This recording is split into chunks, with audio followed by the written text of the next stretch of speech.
আসসালামু আলাইকুম এভরিওয়ান, আশা করি আপনারা সবাই ভালো আছেন। আমি মাসুদ স্যার বলছি, সিইও এলিট লার্নার্স একাডেমি। তো আজকে আমরা আমাদের বেসিক ইংলিশের বই থেকে, অর্থাৎ যে বইটা আমি লিখেছি ইজি স্পোকেন মাস্টার বই থেকে একটি চ্যাপ্টার দেখে আসি। চলুন আজকে আমরা চ্যাপ্টারটি শিখি। তো আজকে আমরা কমপ্লেক্স এবং কম্পাউন্ড সেন্টেন্সের এই চ্যাপ্টারটি দেখি, চ্যাপ্টার নাম্বার 27। আচ্ছা, তো প্রথমেই বলে নিই যে রাইটিংয়ের ক্ষেত্রে কমপ্লেক্স এবং কম্পাউন্ড সেন্টেন্স বোঝা গুরুত্বপূর্ণ। আইএলসে কিন্তু গ্রামার সরাসরি নেই, অর্থাৎ আপনাকে বলবে না যে কমপ্লেক্স সেন্টেন্স কোনটা আর কম্পাউন্ড সেন্টেন্স কোনটা। কিন্তু আমাদের রাইটিংয়ে কিন্তু একটা মার্কিং ক্রাইটেরিয়া আছে, গ্রামার। তো গ্রামারের মধ্যে একটা অংশ হচ্ছে you need to use a wide range of sentence structures, অর্থাৎ আপনাকে বিভিন্ন রকম সেন্টেন্স স্ট্রাকচার ব্যবহার করতে হবে। তো বিভিন্ন রকম সেন্টেন্স স্ট্রাকচার ব্যবহার করার একটা গুরুত্বপূর্ণ জিনিস হচ্ছে কমপ্লেক্স এবং কম্পাউন্ড সেন্টেন্স ব্যবহার করা। তো চলুন আমরা দেখে আসি কমপ্লেক্স এবং কম্পাউন্ড সেন্টেন্সের এই অধ্যায়টি। আর আমরা চেষ্টা করব যেগুলো বেশি কমন সেগুলো এখানে ইনক্লুড করার। যদিও কমপ্লেক্স সেন্টেন্স এবং কম্পাউন্ড সেন্টেন্স ব্যাপারটি একটু ব্যাপক, কিন্তু আমরা চেষ্টা করছি আপনাদের সুবিধার্থে, শিক্ষার্থীদের সুবিধার্থে অনেক সহজ করে এবং অল্প কথায় জিনিসগুলো বোঝানোর। ওকে, ইংলিশ ল্যাঙ্গুয়েজে আমরা সিম্পল সেন্টেন্স দিয়ে শুরু করি। সিম্পল সেন্টেন্সে থাকে সাবজেক্ট, ভার্ব, অবজেক্ট। পরবর্তীতে আমরা কিন্তু কমপ্লেক্স থট বা জটিল চিন্তা ব্যবহার করি। কারণ, ফলাফল, যুক্তিতর্ক উপস্থাপন করতে আমরা কমপ্লেক্স এবং কম্পাউন্ড সেন্টেন্স ব্যবহার করি। মূলত কমপ্লেক্স এবং কম্পাউন্ড সেন্টেন্সে আমরা নির্দিষ্ট কিছু কনজাংশন ব্যবহার করি। কমপ্লেক্স সেন্টেন্সে কনজাংশনগুলো সেন্টেন্সের শুরু বা মাঝখানে বসতে পারে, কিন্তু কম্পাউন্ড সেন্টেন্সে কনজাংশন সবসময় বাক্যের মাঝখানে বসবে। এই কথাটা কিন্তু একটু গুরুত্বের সাথে আমাদেরকে বুঝতে হবে।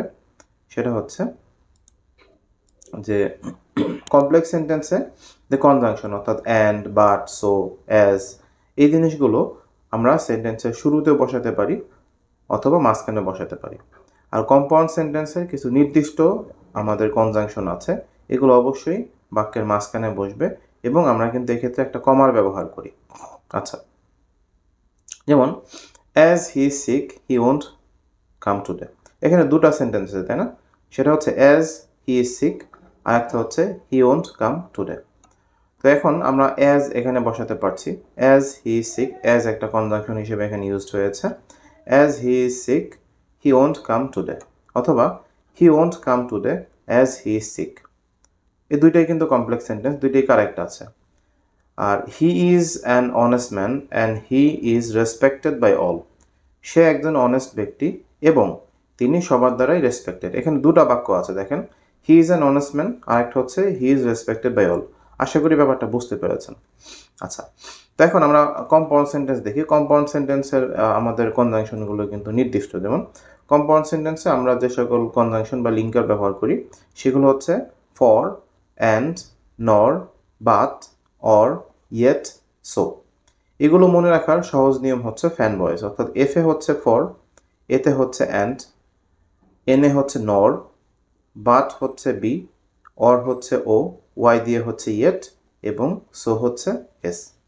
ওকে, তো ফর মানে হচ্ছে এখানে কিন্তু জন্য না, ফর মানে হচ্ছে কারণে বা যেহেতু। যেমন he will succeed for he works hard.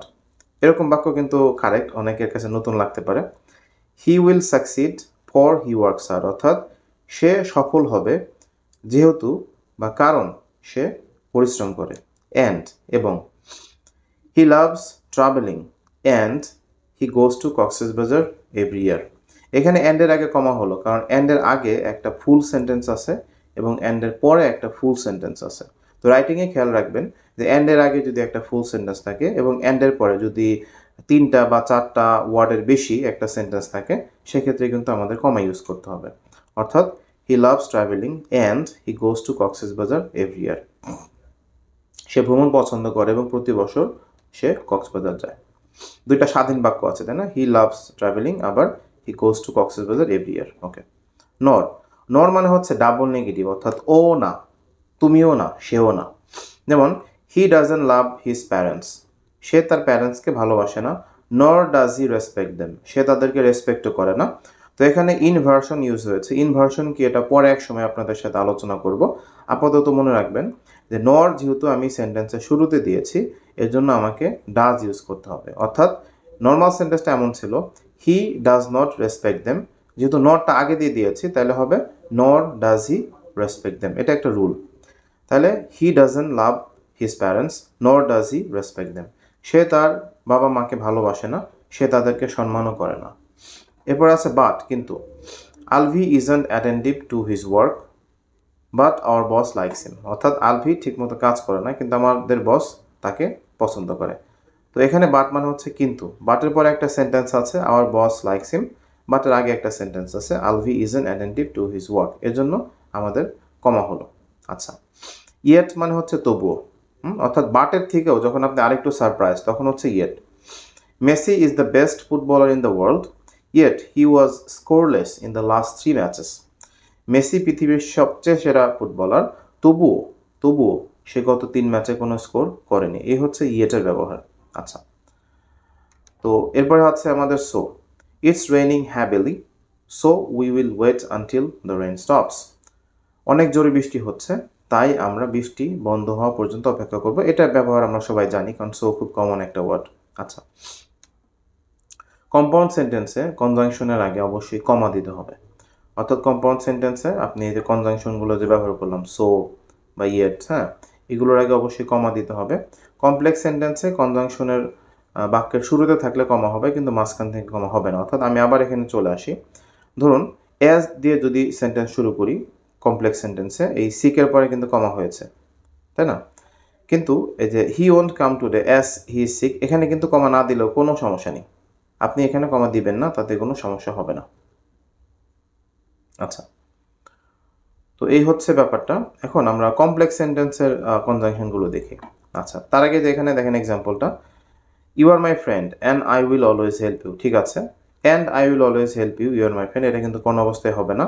If you come I will go if you come, অর্থাৎ তুমি যদি আসো আমি যাব, তাই না? তো ইফ ইউ কাম এখানে কমা হয়েছে কিন্তু I will go if you come, ইফটা যেহেতু মাঝখানে আছে কমা হয়নি, এটাও কারেক্ট আছে। ওকে, এরপরে আমরা দেখি কমপ্লেক্স সেন্টেন্স। কমপ্লেক্স সেন্টেন্সে কমন কিছু কনজাংশন হলো, যেগুলো একটু কমন, হ্যাঁ, এগুলো আমরা একটু মাথায় রাখলেই হবে।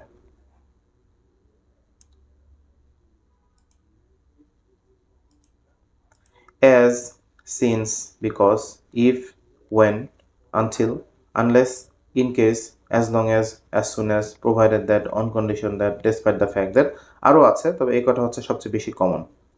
অ্যাজ, সিন্স, বিকজ সবচেয়ে বেশি ইউজ হবে, এটা মানে যেহেতু, অর্থাৎ একই লজিকে আপনি কথা বলছেন। যেহেতু আরিফিন টাকা চুরি করেছে তাকে জেলে যেতে হবে, তো আরিফিন নামে এক ব্যক্তি টাকা চুরি করেছে তাই তাকে জেলে যেতে হবে, তো এটা খুবই লজিক্যাল, এর জন্য হয়েছে as Arifin stole the money he has to go to jail. আচ্ছা, মাঝখানে কমা হয়েছে। আর যদি বলতাম Arifin has to go to jail as he stole the money, সেক্ষেত্রে কিন্তু কমা হতো না। অলদো, যদিও, এটাও কিন্তু হচ্ছে মানে লজিক্যাল হচ্ছে না, অর্থাৎ এটার ফলাফল এটা হওয়া উচিত ছিল কিন্তু হচ্ছে না, সেক্ষেত্রে আমরা যদিও ব্যবহার করি। যেমন যদিও রাসেল শিক্ষিত সে একজন রিক্সা চালক, অর্থাৎ রাসেল অনেক শিক্ষিত ব্যক্তি, তার মানে কি তার হচ্ছে কোনো অফিসার হওয়ার কথা ছিল কিন্তু এরপরেও কি সে রিক্সা চালায়, তো এর জন্য হচ্ছে যদিও। Although Rasel is educated he is a rickshaw puller. If মানে যদি, আমরা সবাই জানি if you attend the class regularly you can understand lessons very well, তুমি যদি নিয়মিত ক্লাসে আসো তাহলে তুমি ভালোভাবে পড়া বুঝতে পারবে। ওয়েন মানে যদি, When I was 10 years old, my father bought me a bicycle. যখন আমি 10 বছর ছিলাম আমার বাবা আমাকে একটা সাইকেল কিনে দিয়েছিলেন। আনটিল মানে পর্যন্ত, you have to stay here until I come back, আমি না আসা পর্যন্ত তোমাকে এখানেই থাকতে হবে। আনটিলের স্পেলিংটা খেয়াল রাখবেন, অনেকে কিন্তু আনটিল লিখতে গিয়ে ডাবল এল দিয়ে দেয়, হ্যাঁ, তো আনটিলে হচ্ছে আপনার একটা এল আর টিলে হচ্ছে ডাবল এল, তো আনটিল মানে হচ্ছে পর্যন্ত। You have to stay here until I come back, আমি না আসা পর্যন্ত তোমাকে এখানেই থাকতে হবে। আনটিলের জায়গায় আমি টিল ব্যবহার করলেও হতো, কোনো সমস্যা নেই। আনলেস যদি না, you can't start the business unless you have 10 lakh taka, তুমি ব্যবসাটা শুরু করতে পারবে না যদি না তোমার 10 লাখ টাকা থাকে, অর্থাৎ ইফ নট মানে হচ্ছে আনলেস, আনলেস মানে হচ্ছে ইফ নট, অর্থাৎ you can start this business if you don't have, তো এটা গিয়ে বলা যায় আনলেস। ইন কেস, যদি মানে আনএক্সপেক্টেড, অর্থাৎ যদি ইংলিশ হয় এক্সপেক্টেড তাহলে আপনি ইফ দিবেন, আর এটা হচ্ছে হওয়ার চান্স আছে কিন্তু আপনি এটা চাচ্ছেন না, সেক্ষেত্রে আনএক্সপেক্টেড। উদাহরণস্বরূপ, আমি সবসময় দুটো কলম ব্যবহার করি, যদি একটি নষ্ট হয়ে যায়, এর মানে কিন্তু এই না আপনি চান যে একটা কলম পরীক্ষা দিতে আপনার নষ্ট হয়ে যাক বা কালি শেষ হয়ে যাক, আপনি আরেকটি ইউজ করবেন, কিন্তু আপনি প্রিপারেশন নিয়ে রেখেছেন। এই ক্ষেত্রে হচ্ছে আমাদের ইউজ করতে হবে in case. I always use two pens in case one is damaged. আমি সবসময় দুটো কলম ব্যবহার করি যদি একটা নষ্ট হয়ে যায়। যেমন আমি আমার লাইফ ইন্স্যুরেন্স করছি যদি আমি মারা যাই, তার মানে আমি কিন্তু লাইফ ইন্স্যুরেন্স করছি মরা মানে মেরে মানে আমার নিজেকে নিজে মেরে ফেলবো বা হচ্ছে আমি মারা যাবো এই কারণে না, তাই না? তো আমরা এই সেন্টেন্সটা কীভাবে বলবো, সেটা হচ্ছে I have insured my life in case I die, তাই না? আমি সবসময় হেলমেট ব্যবহার করি যদি অ্যাক্সিডেন্ট করি। এর মানে কিন্তু এই না যে আপনি হেলমেট ব্যবহার করেছেন আপনি অ্যাক্সিডেন্ট করবেন, কিন্তু হতে পারে। তো অ্যাক্সিডেন্ট করলে আপনি যাতে প্রাণে বাঁচেন এর জন্য আপনি হেলমেট ব্যবহার করেন। তো সেই ক্ষেত্রে হবে যে I always use a helmet in case I have an accident, যদি আমার একটা অ্যাক্সিডেন্ট হয়। ওকে। অ্যাজ লং অ্যাজ যতক্ষণ পর্যন্ত, as long as Arif is in the class বা in the office everybody will be disturbed. যতক্ষণ আরিফ অফিসে থাকবে সবাই বিরক্ত হবে পর্যন্ত। কারণ যতক্ষণ পর্যন্ত তুমি ইএলএতে থাকবে, তুমি ইংলিশ শিখতে থাকবে। As long as you are at ELA you will keep learning English, এমন। অ্যাজ সুন অ্যাজ মানে মাত্রই। As soon as Rafiq comes to the office everybody stands up, অর্থাৎ রফিক ক্লাসে আসা মাত্রই সবাই দাঁড়িয়ে পড়ে, তাই না? As soon as Rafiq comes to the office everybody stands up. এখন যদি বলি যে হচ্ছে অফিসে যাওয়া মাত্রই সে হচ্ছে আমাদের ল্যাপটপটি চুরি করলো, তার মানে হচ্ছে কি as soon as he went to the office he stole the laptop. মোবাইলটি কেনা মাত্রই সে একটা সেলফি তুললো। As soon as he bought the phone he took a selfie. Provided that, on condition that, এটাও ইফের মতো তবে একটু ফর্মাল, শর্তে। I can lend you the money provided that you will make me your business partner. তো এটাকে আমরা এভাবে বলতে পারতাম, I can lend you the money if you make me your business partner, তাই না? তো এখন এই সেন্টেন্সটা এভাবে হয়েছে যে I can lend you the money provided that you will make me your business partner.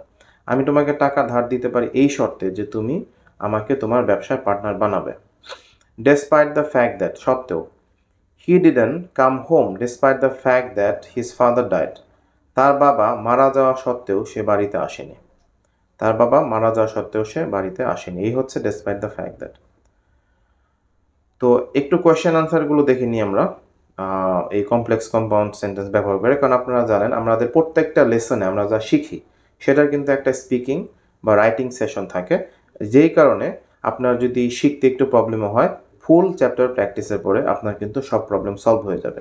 তো এটা আমরা একটু দেখি, এটা আমরা স্কুলে আমাদের যে ক্লাস আছে ক্লাসে হচ্ছে আমরা স্টুডেন্টদেরকেও প্র্যাকটিস করাই। How long will you stay here, তুমি কতক্ষণ এখানে থাকবে? I have been staying here for 5 hours. I'll stay here as long as the show continues. Show চলমান থাকা পর্যন্ত আমি থাকবো। What happened to your car? Why don't you use it now? My car was damaged in an accident. একটা অ্যাক্সিডেন্টে আমার গাড়ি ক্ষতিগ্রস্ত হয়েছে। As I don't have enough money, I can't repair it. যেহেতু আমার কাছে পর্যাপ্ত টাকা নেই, আমি এটা রিপেয়ার করতে পারছি না। Will Sabbir play the match tomorrow? Sabbir কি আগামী ম্যাচ খেলবে? The team has decided not to play Sabbir in the next match. Play মানে খেলা, আবার play মানে খেলানো, এর জন্য হয়েছে the team has decided not to play Sabbir in the next match. Although, যদিও his performance was good in the last 2 matches. যদিও তার পারফরম্যান্স গত 2 মাসে বেশ ভালো ছিল। Did the police catch the hijacker? Unfortunately, no. The hijacker ran away as soon as the police came. Police আসা মাত্রই সে হাইজ্যাকার দৌড় দিল। However, the police were able to track his current location. Police তার current location খুঁজে বের করতে সক্ষম হয়েছে yesterday. So he will be arrested soon. সে দ্রুতই অ্যারেস্ট হবে। Do you have a computer? Yes, I do. হ্যাঁ, আমার আছে। When I was in college, when মানে যখন আমি কলেজে ছিলাম, my mother bought me a computer. Right now, I am a teacher and I regularly use the computer. আমি এখন টিচার এবং আমি নিয়মিত কম্পিউটারটা ব্যবহার করি। Did Mr. Iqbal perform Hajj? Not yet. এখনো করেনি। He has not performed Hajj. সে হজ পারফর্ম করেনি। Yet he has a huge amount of money in the bank. মানে এরপরে হচ্ছে কি তার মানে ব্যাংকে অনেক টাকা আছে, এরপরেও সে হজ পালন করেনি। When is the best time to start learning foreign language? When it comes to mastering a second language, যখন একটা সেকেন্ড ল্যাঙ্গুয়েজ মাস্টার করার কথা আসে বা মাস্টার মানে অর্জন করা অর্থাৎ সেকেন্ড ল্যাঙ্গুয়েজ শেখার কথা আসে, the best age is 5 or 6. সবচেয়ে সেরা বছর হচ্ছে 5 থেকে 6 টু স্টার্ট ইট, এটা শুরু করার জন্য। যেহেতু because human brain remains very sharp during this period, এই সময় হিউম্যান ব্রেন কি খুবই শার্প থাকে, তাই না? তো এই হচ্ছে আমাদের কোয়েশ্চেনগুলো, যেখানে সবগুলো কোয়েশ্চেনে আমরা কমপ্লেক্স এবং কম্পাউন্ড সেন্টেন্স ইউজ করার চেষ্টা করেছি। তো এই হচ্ছে আমাদের লেসনটা আপনারা বারবার দেখলে ক্লিয়ার হয়ে যাবেন। এবং কমপ্লেক্স এবং কম্পাউন্ড অনেক ব্যাপক হলেও আপনি যদি এইটুক পর্যন্ত দেখেন তাহলেই আপনার জন্য এনাফ। তো আমি আশা করি ক্লাসটি আপনাদের ভালো লেগেছে। সবাই ভালো থাকবেন, সুস্থ থাকবেন। দেখা হবে আমাদের পরবর্তী ক্লাসে। আল্লাহ হাফেজ।